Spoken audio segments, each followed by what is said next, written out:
Confidence வரல. So அவர் என்ன பண்ணுறாரு, சரி ஆகாஷ்லையும் சிவாஜி வந்தால் உடனே தாண்ட போடலாம் அந்த மாதிரி தான் இருக்காரு. ஸோ அதனால தான் அந்த ரேஷ் ஷாட்ஸ் அவங்க அந்த சமயத்தை ஏங்க 333 டிக்ளரேஷன் யோசிக்கிறேன், அவங்க ஃபாஸ்ட் ஒர்க்ஸில் யோசிக்கிறேன். அவங்க வந்து சேஃப்டி ஃபர்ஸ்ட்டு.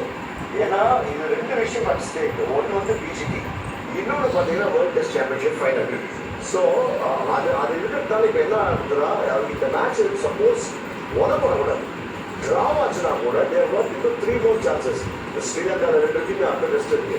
ஸோ அவங்க first safety then win and shut India out of the match. இதுதான் அவங்களோட பிளான். அவங்க பிளான் பர்ஃபெக்டாக ட்ராப்டு கேட்சஸ்னால உதவி இருக்கு. இந்த 4 கேட்ச் விட்டதுனால இப்போ பாருங்க 333 இன்னும் ஒரு 15 ரன் ஆட் பண்ணுறாங்கன்னு வச்சுக்கோங்க ஒரு 7 ஓவரில்.